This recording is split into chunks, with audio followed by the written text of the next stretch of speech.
Welcome to First Star Let's Chat, an athletic therapy podcast. I'm your host, James Gardner, certified athletic therapist, certified strength and conditioning specialist, yoga instructor, human being. This platform, for the pros, by the pros, anybody in the performance space, and beyond.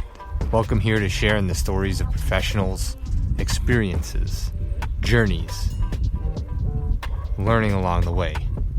It's a platform to connect, to network, and to be a part of a community that cares, with conversations that matter, experiences that resonate, and generate ideas, thought-provoking, organic dialogue, passionate prose. Brought to you as always by First Star Therapy, Mobility Tape, Epic, and Benchmark Athletics, in association with the Canadian Athletic Therapists Association. It's First Star Let's Chat, an athletic therapy podcast. Thanks for being here. Thank you for being a part of it.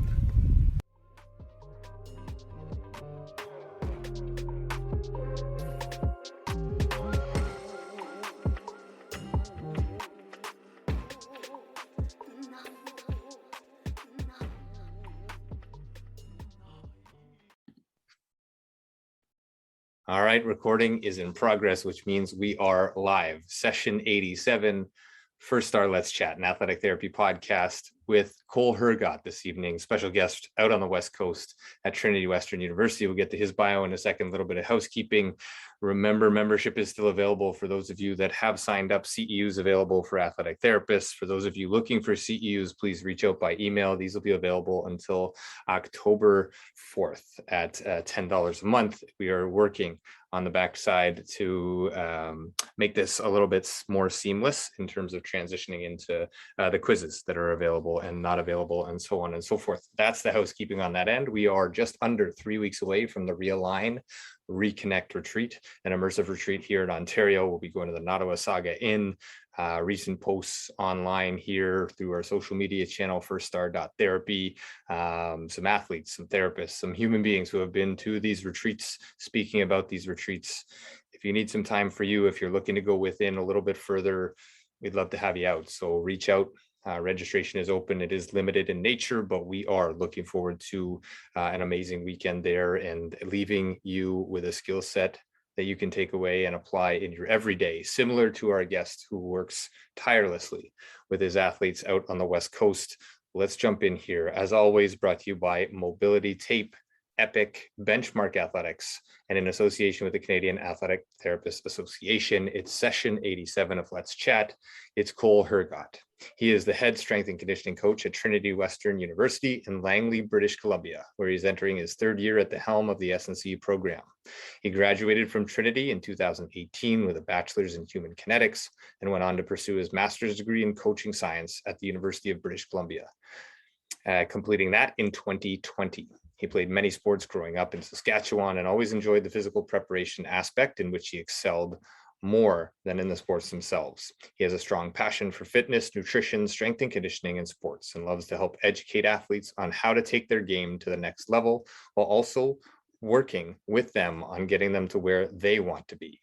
He loves to learn and better himself every single day and allow that learning to enhance his interactions with the athletes he gets to coach. Cole, welcome aboard, man. Thank you for being here. And what a lovely bio, and summarizes so much of what you're doing. So pleasure. Thank you for being here, and let you say hello, and then we'll see where we take this thing tonight. Yeah. Hey, everybody. It's an absolute honor to be on, and yeah, I'm excited to talk some shop.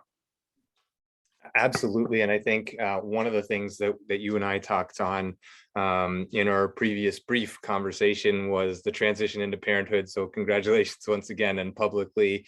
I don't know. I think a really underrated component, maybe it's underrated, maybe it's over, I don't know, but a rated component of being a coach and working with other human beings is having another human being that you're absolutely responsible for at least a couple years at the beginning of their life. And so congratulations to you, your partner, your family, and all of that stuff. And let's transition over. We won't talk too much on that. I know you got camps underway. You've had a couple soccer matches in preseason. You've got some testing done already.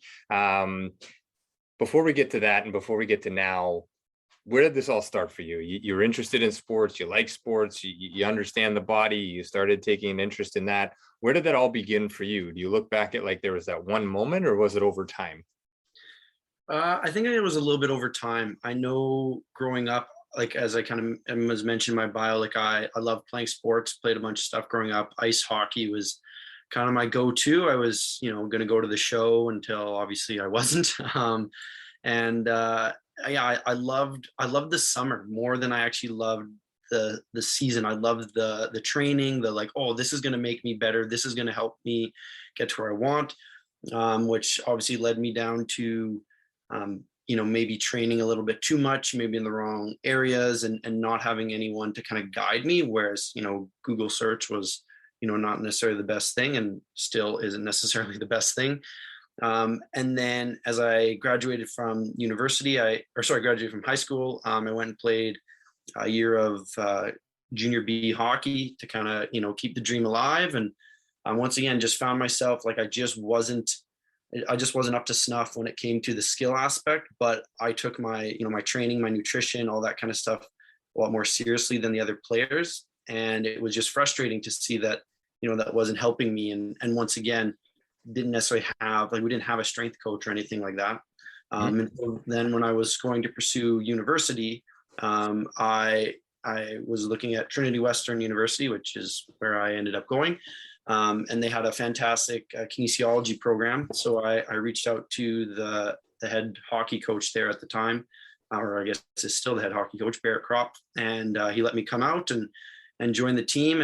And that's where I kind of had my first taste of what a strength and conditioning coach was. And his name was Andrew Hemming. And from the moment I met him, it was like, I want to be this guy. Like, this is what I want to do. I want to, help athletes. I want to be this mentor in all physical things, preparation, nutrition, and just be in their corner, not worrying about, oh, am I going to get playing time? Am I whatever? It's when you're with your strength coach, they should be there to help you, no matter what your goal is. And so once I always liked the training in the gym, but once I actually met a strength coach, it was like, wow, this seems like a really sweet gig and something I want to do. And then kind of through more education and learning and reaching out and networking, realized that, this was a viable profession and something that I wanted to pursue. And, couple of knocks on the door here and there, allowed me to get into some places and intern here and there, and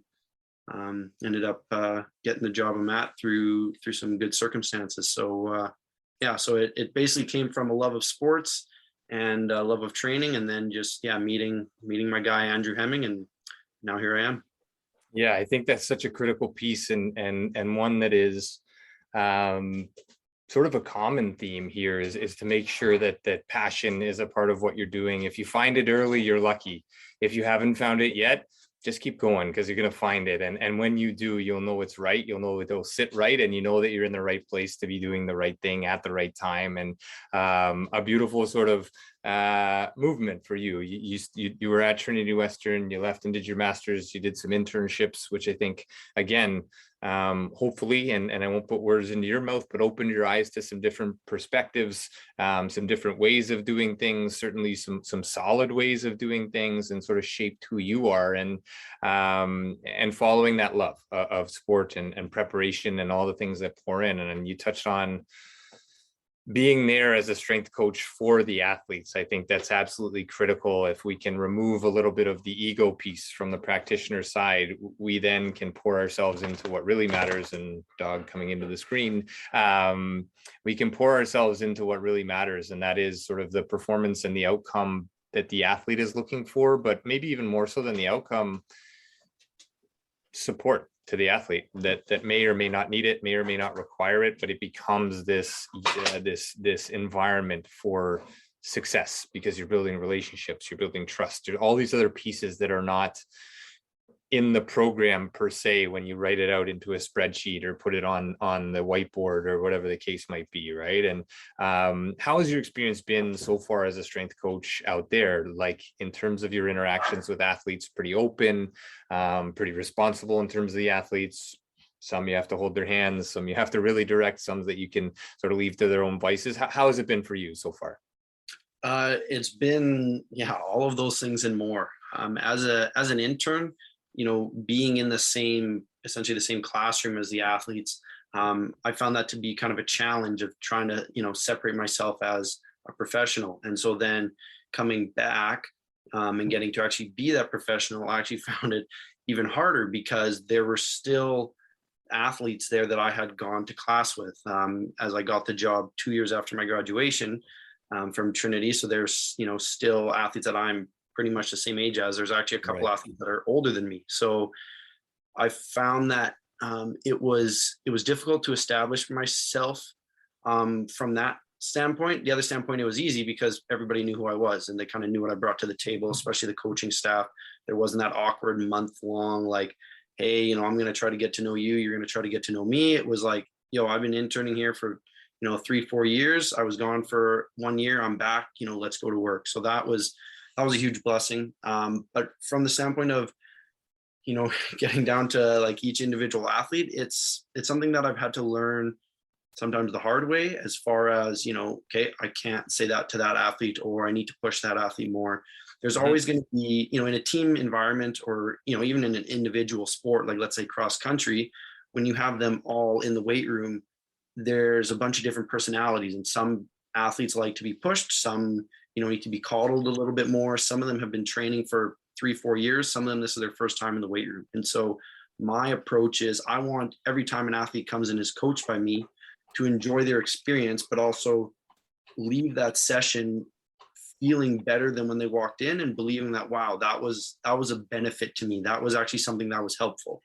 Yep. And so I find that I try to leverage my age a little bit by trying to, stay hip and cool and whatever other words the kids are using these days. But I'm not now that sure they're using. I'm not sure they're using either one, but why not? they I don't aren't, know. they I don't aren't know. using those ones, they're using cap and all these other kind of words that I don't know where they got them from. But anyway, Sure. um, and now that I'm a dad, obviously the I'm an old, the jokes kind of start flying. Dad But it, jokes rule is fine. You're yeah, good there. Yeah. exactly. But it's been fun. I find dealing with people very difficult, because people are, difficult to understand. Everybody's different, but I find that's also the most rewarding part of this Mhm. job, when you get that connection, when you say that cue that works, when you can relate to their goals, when you see them accomplish something, and when you can even play a small part in it. To me, that is so rewarding, and it's definitely worth the time and investment to get to know those athletes, because it is hard. Like, I'm not going to lie to you, the hardest part of the job is spending, that time talking to people, trying to get to know them more, learning what makes them tick and stuff. And it's the most time consuming. But at the end of the day, as you kind of alluded to, like, the program, yes, it matters. But if I don't connect with athletes, if they don't, not necessarily like me, but if they don't want to come back, if they don't have a good experience, then it's all for naught. So I think that it has been a challenge, but to those that are, getting started in the profession, like, spending that time learning about your athletes, your clients, whoever it is, will pay off tremendously. Yeah, absolutely. Magnificent capture. I just feel like, going through school, there's very little time spent on communication, on getting to know who's on the other side of the bar, the table, the whatever. I don't mean the bar that you're out at, but maybe that helps. The other side of the squat rack, or the other side of the whatever, the other human being that you're talking to. There's so much value in that connection piece. And you touched on it, right? That experience piece for athletes. There's already athletes with preconceived biases as to what training is. I don't need this. I've been doing it this way and I got this far without it. Why would I start doing it now? Or I've always had to be the hardest worker in the gym, so I'm just going to continue that trend, when maybe they need a little bit more time with their skills coach, or a little bit more time on the field, or where those pieces are. So really looking at that and sort of beginning to sift through who needs what. And I think that really does begin with the way somebody shakes your hand, the way somebody walks into the room, the way that they walk out of the room, and knowing, who that athlete is. It's a great capture. And you're young, you're early in your career, you're still a young coach as far as that goes. And to have that insight already only bodes well for the profession, for the athletes that you're working with, for the coaching staff out there, and for the entirety of the staff. It sounds to me as if you're very open and willing to not put your program first. Your program can be the best in the world, but the program, if it's the best in the world and it doesn't resonate, is moot at that point, right? And you touched on that, and I think that's a very humble approach, but one that will make a difference in your career. And that's coming from, I was thinking about, well, what can we talk about tonight? What can I connect with Cole on, and what is the audience going to connect with here? And for me, I wonder if I ask Cole this question, if you were to put yourself in your athlete's shoes and say, what is Cole like as a strength coach? What do you think the response would be? And the reason, I'll let you think on it, because I know that's a hot spot kind of topic, but the reason I ask that is because if I ask the athletes that I'm working with now, 13, 15, almost 15 years in professionally versus 5 years in, the athletes that I'm working with now think I should be living in I don't know, a treehouse somewhere in the middle of the jungle and just sort of dropping down and doing some weird stuff, but they know it helps them, and they know like there's connection, and they know that matters. But if you asked athletes when I was, in previous roles, previous jobs, they would say this guy needs to live in like a metal box with like, completely pristine edges, and everything needs to be precise, and khakis are always on, and the belt is always straight, and the shirt is always tucked in, and here we are in hoodies and hats, and just having a good time, but also knowing that educating and knowing who's in the room is really where the focus lies, with a solid background in education and experience and science and all those other pieces. So if I were to ask you right now, maybe not what your athletes think of you, ideally, if somebody were to ask, what would you want your athletes to think about you as a coach? What are some of the things that come to mind for you at this point in your career? Yeah, that's a fantastic question. I would like to say, I'd hope that my athletes would say that I'm always there for them. No matter what it is, I'm someone that they can trust, someone that they can talk to. I'm always there to answer questions if they need. I hopefully provide valuable feedback and cues and coaching, and they like my programs and kind of the science aspect. I hope they like that. But to me, it's like, I hope, they consider me, a mentor, someone they can trust, someone who, is willing to go to battle for them, who's willing to do whatever it takes to set them up for success, and, lay out the path for them. I like to think I'm not super pushy. I'm not one of those, yell and scream in your face and make sure you do what I say, my way or the highway thing. And my wife has expressed that I maybe should be a little bit more like that. But I think at the end of the day, especially when, you're working with university age athletes, they're adults. They know to eat protein. They know they should be weight trained. They know those things. Mm-hmm. And so, the old saying of like, you can eat a horse to water, but you can't make it drink. That's something that I like to think I kind of live as part of my coaching philosophy of, I will lead them to the water. I will supply the water. I will make sure that water is as clean and as, refreshing as possible, but they have to be the ones that drink it. And if they drink it, I will be there to support them. If they walk away, I'm still going to be there holding the water, waiting for them to come back, because I believe this is the right way to go. So for me, I'd like to think that my athletes, trust me, believe I'm in their corner, and, am intelligent enough or know enough of the training side that the water I'm supplying is actually valuable to them. Yeah, a great answer. And the reason I ask is because I sat in this today, as I mentioned to you just before we jumped on. I reflected back as Drew Hutchison took the mound today for the Detroit Tigers, and he's bounced around to a bunch of teams, and we've been trying to tee him up. He's our fourth of part four of our Tommy John education series. He'll be our fourth guest. We're just trying to nail down his timing. Anyway, he's been bouncing around, and he makes the start against Toronto today, and just so proud to see him out there. And I look back at like when we had some overlap, and like how little influence I had in his world, but how major an influence he had on mine. And so, you look back at these and the conversations that athletes have, and they give you so much perspective, and they allow you to see things like your newborn will, allow you to see the world through their eyes, because it's their way, and misunderstood or misguided, or a bad start at the wrong time and poor timing led to bouncing around to a whole bunch of who knows.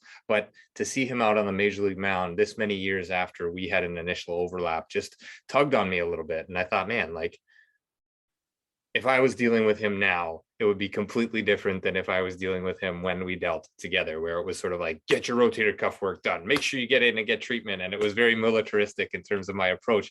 It may still be that way very much, but in a little bit of a softer manner, like what's going to work for you and how do we massage this in? So I just think it's amazing because I follow your posts, I read the articles you write and the things that you do, and they're wise beyond your years. And I think that is something that if we can provide for our colleagues in this space, in the performance space, we're making a difference, Cole, and you're making a difference. You're impacting me, you're impacting people that I talk to on this side of the country and worldwide that pick this up and say, wow, here's a guy who is starting out his career.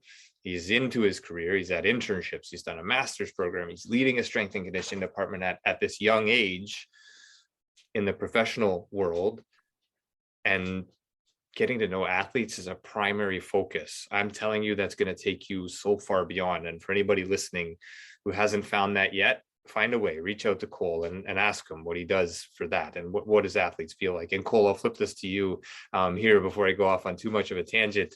I'll urge you to ask your athletes what they think of you as well. It's a strange thing to do, but it will provide feedback for you that will take you wherever you want to go as well. And where you're really successful, keep doing that. And where you lack a little bit in that beautiful answer you just provided, you find ways to chip away and just keep getting better and better. And I know that's part of your strategy. So learning, operationalizing, getting better every day. This is part of your MO as a coach. You're the lead of a strength and conditioning department. How do you go about doing that? What sort of percentage or how do you fit that into your daily or weekly schedule in terms of learning and ongoing knowledge consumption? Well, first off, thank you for those kind words. I appreciate it. And anybody that wants to reach out or, has read my stuff, listened to whatever I'm on, like, I'm more than happy to chat more about, how my brain works or anything like that. Not that it's that special or anything, but I like to think that, I provide a unique perspective. And that kind of leads into your question. Like the way I've learned when I was in my undergrad was reading. I was a voracious reader. I would read, like any textbook or research, and I just kept over and over again reading and reading and reading. And then once again, my mentors kind of commented on, like, that's great that you know the science, but you need to make sure that you understand the people. And when I was in my undergrad, I'm actually an introvert by nature, which is very surprising for those that I coach. But I was, shy, not overly outgoing when I would coach, but I'd like to think that, when people ask me a question, I kind of knew the answer, but I didn't necessarily know how to provide it the best way. So a lot of my undergrad was spent reaching out to strength coaches across Canada. And I grew my network and would just ask them, how did you get to where where you're at? How do you interact with your athletes? What do you do for, this program, that program? And kind of the older I got, or the later in my undergrad I got, the more those questions went from, hey, what kind of, program are you running? Are you doing 5x5? Are you doing, tier system? To it's like, hey, I don't know how to, communicate this to my athlete. Hey, how do you deal with coaches? Hey, how do you whatever? And it kind of became more of the art of coaching aspect. And so when I went into my my master's degree, what I ended up doing was I interned I was a GA with the UBC Thunderbirds, and learning under Joe McCullum, Tavis Bruce, and Amanda Jones, and just, the crop of other GAs we had there allowed me to just watch how other people interacted. And I think I'm a fairly observational person, and I would, pretty much spend all day in the gym. Even when my groups weren't in, I would just sit and watch. And I would watch other people and how do they interact? How do athletes, how did they react to them saying that? How did they react to, that quote or that cue or that whatever it was? And then, stealing the good stuff and leaving the bad stuff, as we all like to do.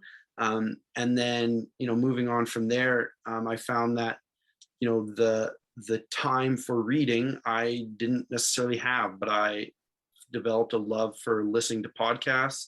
And so a lot of the podcasts I listen to are ones just like this, where it's, we're not talking about, hey Cole, what does your program look like? It's how do you interact with athletes? How do you develop those kind of things? And that's what a large portion of my time as far as professional development is spent on. And I still do obviously learn about the science stuff, and I still try to read something every day, whether it's, and I got this from one of my mentors, and I can't remember which one, who said it, but they were like, try to read something every day, even if it's one page of a research article. Just keep in touch with the science side, because you don't want to lose that. Yes, we want to interact with athletes and be a good person, but at the end of the day, if I'm going to be the best person and an athlete is actually going to trust me, then what I give them to do better be sound, backed by science, and actually work. So I still try to keep in touch with that, but I listen to many podcasts, and so it actually frustrates me when I find another one that I like, because it's like, well, shoot, now I got to listen to another how many hours of podcasts. Right. Yeah, but it's good, because the more, to me, I find that with my busy days, listening to podcasts is probably the easiest. But like I said, it's a lot of it comes down to connecting with coaches, talking to them, asking them their thoughts, listening to podcasts where you're doing the same thing, you're asking them their thoughts, and then trying to keep in touch with science, and making sure that I'm critically thinking about what other people say. Just because I heard it on your podcast doesn't mean, oh well, I better go do that on Monday. It's like, well, let me stop and think, does that apply to my context? Like, everybody's talking about VBT, and I love VBT, but do we have the budget to run that? Do we have the space? Do we have the time constraints? Like, just because USC was running some program and they won a national championship doesn't mean it's going to work for little Trinity Western University. So that's kind of the way I approach my Pro D, is understanding people from the perspective of people who are in the field, and then trying to also understand the science. Yeah, and you touched on it once, if not a bunch of times throughout that response. Like, context matters, right? And your restraints matter just as much as what's available to you matters. And resources, not treating athletes or humans as resources, but truly time and space, and number of coaches, number of staff. How can you execute the best program? Sometimes simple is too easy, but it makes the most sense. And simple can be great if it's a foundational piece that everybody needs and everybody's going to benefit the most from. And then away you go and you run with that. And you talk about reading something every day. And I would take that a step further and also say, yeah, you got to stay engaged with the science and the recent stuff. You also have to disengage with a lot of those robotic type things that are out there in social media, and these fast, quick answers, these quick responses or quick fixes to things. And everybody and their uncle is a strength and conditioning coach, and everybody and their sister knows what's best for everybody else. And the bottom line is, there's no one size fits all in science, and there's no one size fits all in experience. And so the best coaches, the best therapists, the best human beings in this world are the ones that can be malleable enough to move in between and understand how to navigate that space for themselves with the person or persons that they're working with on the other side. That's my opinion. That's my bias. That's my drastic shift over from heavily science-based. And so I would take that a step further and say, ensure that you're reading something outside of science as well, and outside of the specifics of strength and conditioning per se, or biomechanics, or whatever the thing is. Like, it's great to be an expert, but it's also maybe even better to understand what's going on outside of that realm as well. And because it'll relate back to the thing that you're doing. Success of athletes, winning, PRs, whatever the things are in the gym or outside of the gym. We're watching this world championship now with the women's hockey. It's been 2 years since they've had an opportunity to play. And Dan Noble is a fantastic strength coach here that I've had the opportunity to work with for the last 18 months. And we have anywhere between 9 and 11 of the women on the Canadian roster training with us for this off season in their little Toronto cohort bubble. And it's now amazing to see them on the ice. none of that is egotistical in my space. Like I'm just so happy to see them playing again and see them on the ice and actually watch them on the ice, because we see them in the gym and I don't ever see them on the ice. I see them on the table in the gym, and then hear about them on the ice and pop over here and there to see them skate. But now watching them play and just seeing the smiles on their face and scoring goals and win, lose or draw, like they're doing the thing at their most optimal potential at this point in time in the given moment. And I wonder, I sit again, like I reflect a lot, and I don't mean to make this about me, but I sit back and I'm like, what part of this is making me happy? And it's that they are expressing their best in a moment. And maybe we had a small part to do with that, because we programmed and we did some movement stuff with them, and we taught them a little bit about how to operationalize themselves in a more efficient and effective manner. That's kind of our MO with things. What does that feel like for you in terms of success with athletes? Like when an athlete wins or when an athlete loses, how does that play on you, or does that play anything on you? Or yeah, how do you feel in that role of sort of being behind the scenes as athletes go on and do their thing? I love it. I love being a behind the scenes kind of guy. I'm, as mentioned, I'm an introvert, so I don't mind not getting a ton of the praise. It's actually funny you mentioned that, because even just like a month ago, I was kind of going through this phase of, I don't want to say unmotivation, but just like the thought of going through another year like we just had, kind of COVID, and not getting to play, and just like, I don't really want to do that. Yeah, that was great, and it was cool to have, essentially an 8-month off season, but it was just like it just kind of drained on me a little bit. And then, as you kind of mentioned at the top, like our soccer team started training camp, and they've been playing some exhibition games. And just this past Friday night, I took my daughter to her first ever Spartan game, which was pretty special. So we went and saw the men's soccer team play just an exhibition game, and getting to sit there and watch them play just reignited that passion for what I do, of like, oh my goodness, like this is awesome. Like each one of these, like sitting there with my daughter, but looking out on the field, at, 11 of my sons essentially. And that's weird to say, because they're, I don't know how you did that. They're like 2 years younger than I, but yeah, it's like just that pride of like, wow, like you mentioned, like I had some part to play in that, whether it was, they made an awesome tackle, and, the reason they were strong enough was because they squatted with me all summer, or they stepped wrong in the field, but their ankle didn't roll because we had been doing, whatever it was, or maybe, anything like that. It's like, man, it just, and that could be me, over glamorizing my role. I couldn't, maybe didn't help with that at all. But just like you said, having some piece of you go, I was a part of this. I was a part of those smiles. I was a part of that goal. I was a part of that win. And no one's ever going to say that. No one's ever going to say, yeah, we won that game, 10-0 because our strength coach was so great. Like that's not the way it works. But just being a part of that interaction and seeing them with that joy is just, yeah, I absolutely love it. And I even go back to one of the first times that I really realized I love what I do. And I mean, every day I kind of get the like, wow, that was an awesome day. But I remember being on social media, and one of our athletes at the time was recovering from ACL surgery, and it was her first game back. And she just kind of had a post about, thanks for, everybody who helped in the recovery process, and how fun it was. And like, thanks for, supporting me, and, getting back on the field. And I actually had tears in my eyes reading it, just realizing, like, in the moment, it's like, yeah, we're squatting, we're doing push-ups, we're doing deadlift, like, who cares? Like, what does this even matter?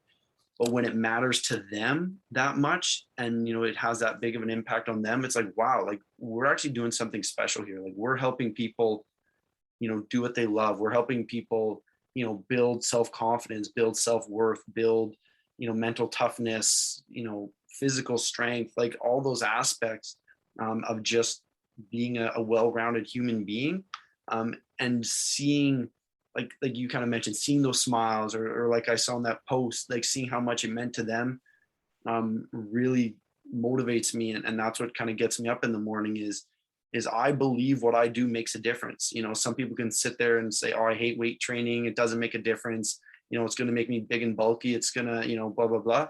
well, I choose to believe what I do does make a difference. And that's what gets me up in the morning is I believe I am helping make national champions. I am making future pro athletes. I'm making future, husbands and wives and whoever it is that are going to be good people, that are going to be, as a part of, Trinity Western, godly Christian leaders, or, just morally sound people, and in today's generation, I think we need more people like that. And so I just think that being behind the scenes, and having a small part, however small it is, even if it's, say, hey, how you doing today?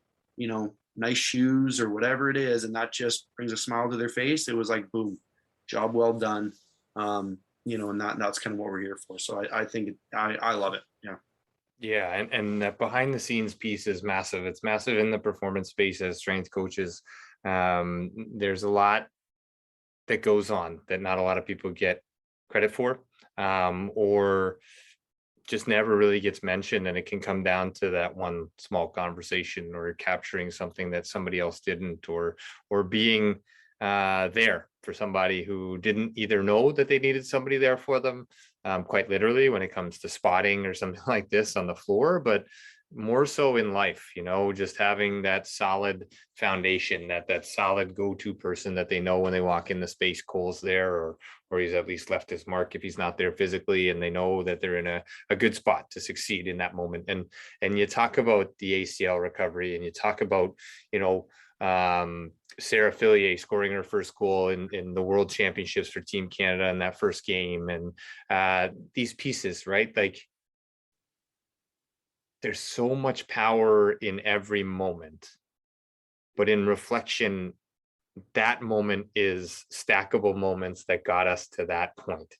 And I think it's those moments where we can invest, where you invest in those athletes, where you are there, you're fully present, you're fully dedicated, and you're making a difference by just living true and authentic, and being there for other human beings. I just feel like you're right. There's so much more than sets, reps, and programming, right? There's so much more here, and that's generating consistency, resilience, all these other pieces that you've touched on, and yeah, just some great captures here, and truly humbled to have you here, and grateful for you to take your time with this one.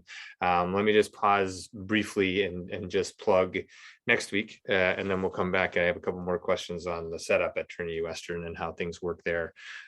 Next week will be session 88. It's going to be another special session. It's going to be the same time, the same channel. We're going to have Dr. Amy Saltzman on. She's an MD. She's out in California. I'll leave you with a little tidbit here that we are working on something together in a major project in terms of athletic development from a different angle, let's say. Anyway, she's written an amazing book a while back. It's called A Still Quiet Place for Athletes: Mindfulness Skills for Achieving Peak Performance and Finding Flow in Sports and Life. Dr. Amy Saltzman will be our guest next week, and we will touch on a lot of these different pieces. And Cole, there's a lot of these things that you and I have talked on, through our performance wellness platform that we started with, that you were a part of, a presentation that we did, that you were present for, and it goes so much beyond sort of being there to spot reps and sets. And I know this is redundant, but Trinity Western has an amazing head strength and conditioning coach. We have you here. You're sharing that with us as a human being, regardless of what your programming looks like. But I have no doubt that is no slouch either. What does a team look like at Trinity Western in terms of the support team for athletes? There's the strength and conditioning department, athletic therapy, or there are other practitioners, MDs. What does the whole team in sort of sports performance look like at Trinity Western, just for context and perspective for people who are unfamiliar with the West Coast or with Trinity Western specifically? Absolutely. So at Trinity, we do have strength and conditioning department. So I am the lone paid staff member. I have a bunch of interns. I shouldn't say a bunch. I have 10 interns. So for some schools, that is a bunch. For other places like Brock, that's like not even a quarter. Yeah. But we have about 10 interns that are working with me. We also have our athletic therapy department with 3 paid athletic therapists with, once again, a bunch of interns, student therapists that help out with each team. Mhm. From there, we have like osteos and MDs and kind of chiros and stuff that are affiliated with us, and we refer athletes to, but they aren't like on campus or on staff with us. So we do kind of have access to them that way. Mhm. We are looking at, kind of covering some of our gaps. Like we don't have a mental performance aspect. We don't have a sports dietitian. So as myself and the athletic therapy, wearing multiple hats, we kind of cover those bases as much as we can.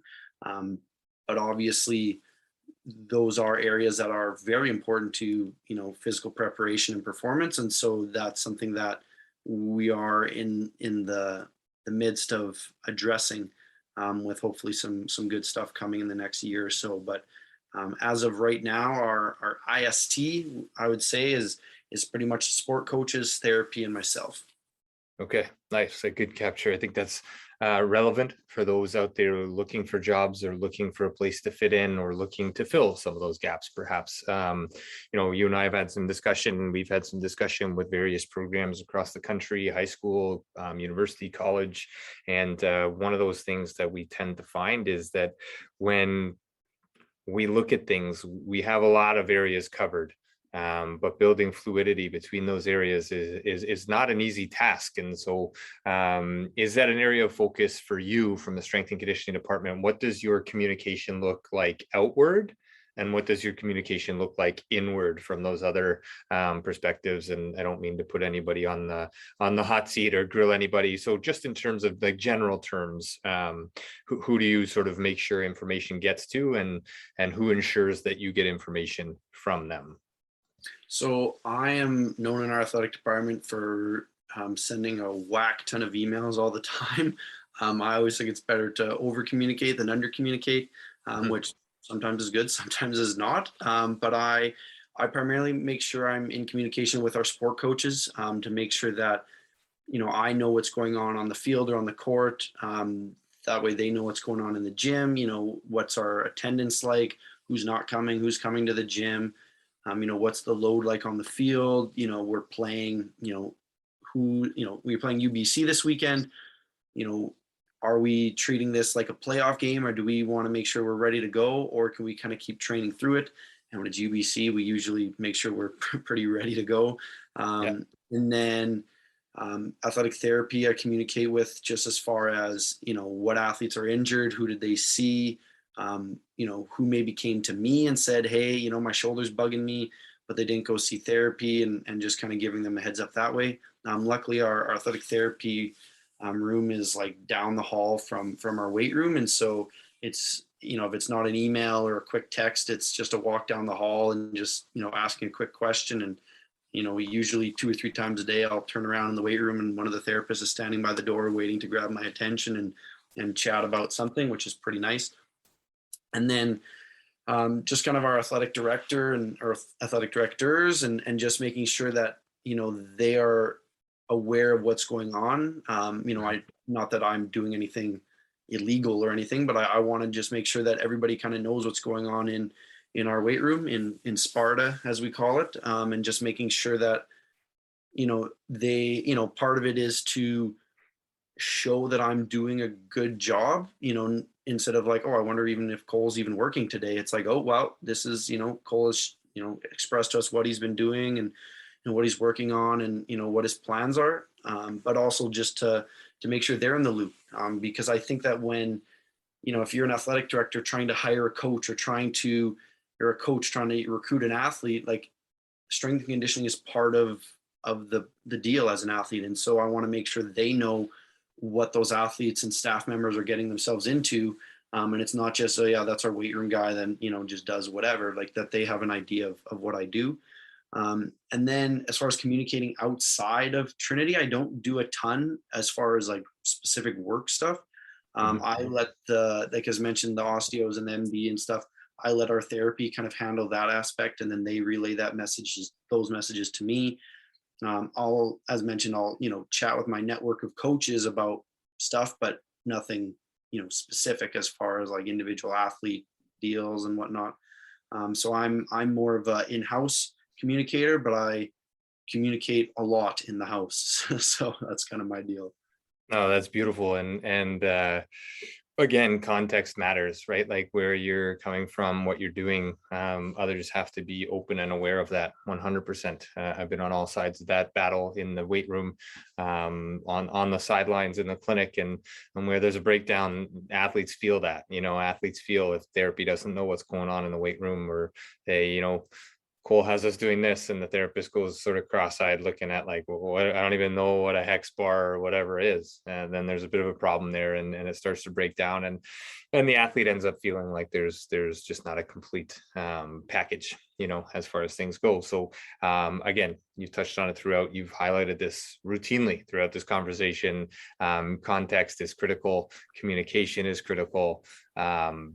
It's an amazing capture of what's going on and what you're doing out there. So this has been phenomenal. It's close to 45 minutes ish since we got going. So let's cut this off, because I know sleep can be a little bit of a tricky thing on your end of things. It's early enough that maybe baby's ready to go down sooner or later, but we'll let you get to that as well. So I'll thank you for the evening, and I'm just going to continue a tradition from last week. Last week we had a close friend, a colleague, and a professional athlete on here, Matthew Arnone, and I flipped to page 23 because that was his jersey number of this book that I read these meditations out of, and 23 seemed to resonate. So I'm just going to reach back here and grab this book. We'll close this with a meditation thought from a book, and then I'll let you close this out with a good night, however you wish following that. Is that cool? Are you good with that? Absolutely. All right, let me flip to this one and see what we come up with. It's just an arbitrary flip. Those that are here live, you can see there is, no pages picked here, and we'll just flip it and come up with one right here. All right, for you today, my friends, I raise sacred smoke. For you who are troubled, confused, doubtful, lonely, afraid, addicted, unwell, bothered, or alone, I raise sacred smoke. For those of you in sorrow, grief, or pain, I raise sacred smoke. For those who work for people, for change, for spiritual evolution, for the upward and outward growth of our common humanity and the well-being of our planet, I raise sacred smoke. For those of you in joy, in the glow of small or great triumphs, who live in love, faith, courage, and respect, I raise sacred smoke. And in the act of all of this, I raise it also for myself. Session 87, Cole Hergott, Trinity Western University lead strength and conditioning coach. Over to you, man, to say goodnight. Thank you once again. Oh, absolutely. It's my pleasure. I would just want to say thank you once again for having me on. Thank you for doing what you're doing for the profession, for, all areas of kin, and kind of uniting everybody, which is something that's pretty special. Instead of just having therapists or just having strength coaches, you got everybody, athletes, the whole deal. And so what you guys are doing is pretty special. So thank you to you. Thank you to Trinity Western University for hiring me and letting me coach, and to the athletes. And I'm excited for this year and getting to play some games. So thank you.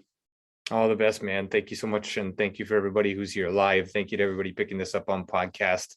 Be sure to reach out, tell somebody about this.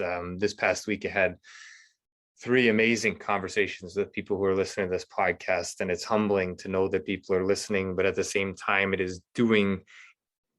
is reaching its potential by connecting people to these stories and to each other and through each other. And one more huge congratulations. Team Canada I just saw wrapped up this evening, and Aaron Ambrose was named player of the match, player of the game out there. Congratulations, Aaron, if you're listening to this one, or not, if anybody knows, send this her way. I sent her a message too. Just phenomenal to see women's hockey in the spotlight, women's hockey back on the ice. And for you, Aaron, congratulations, well deserved, and so much more moving forward. To all the athletes out there, you are our light. As much as we are there for you, you are there for us. Believe it or not, we are enhanced through everything that you do, every one of you. Thank you so much. We'll see you next week. Good night.